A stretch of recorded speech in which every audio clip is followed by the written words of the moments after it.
morning, this is Pixie doing another video. So, a few kind of pressing thoughts. I guess really, maybe it's freeing yourself from sin. I don't mean in a kind of, like you get eternally punished sort of nonsense. But maybe it helps to create your own hell a little bit. So it's kind of in the MGTOW. Basically, going through the process. Probably want to try to aim to be celibate for a while. Gets your head straight. Maybe it helps you to reselect the type of person you would like to pair up with. If you choose to, because maybe you don't want anyone in your life for a while. You want a bit of a break. There we go. So I just cooling down my vehicle a bit. And so it's not always so easy for some people. But then, as I say, if it was easy, everyone would do it. But as you get older, I think it's probably a little bit easier. I mean, it's not what I'm saying. You don't want a love life.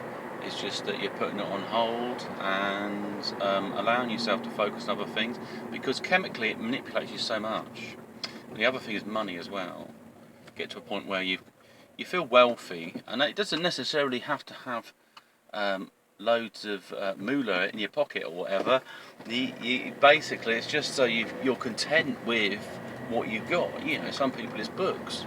You don't have to spend a fortune on books to feel a wealth in there. It's a bit like I am investing some finance into little bits and bobs I'm doing around my property, but long term, it's so it doesn't need to change, and it's just there for me to enjoy, and I feel comfortable in this environment, and it stimulates me creatively,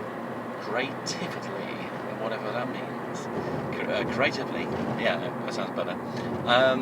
Just so it kind of stimulates me, because I know I've made the stuff, so it is a reflection of my mind. It's a projection of some myself on there, and also things that stimulate me to think in particular ways. So it's a kind of living and breathing environment that nurtures myself. So that's quite key to it.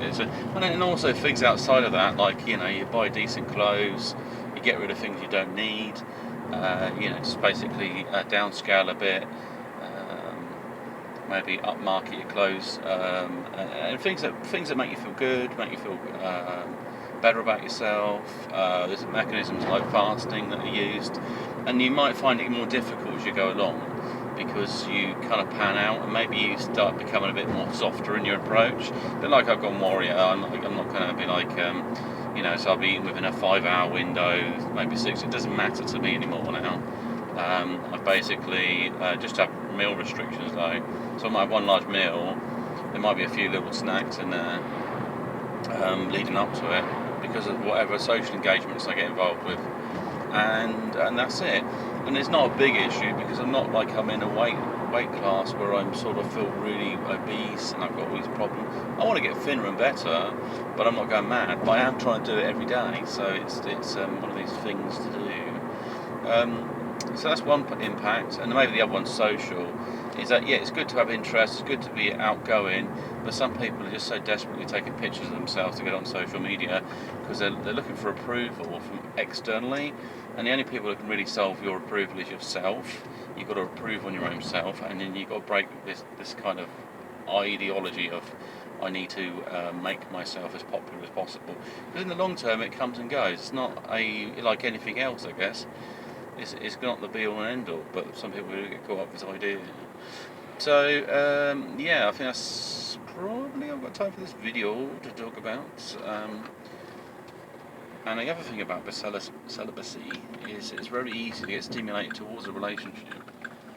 You become more kind of sensitive would be possibly the answer.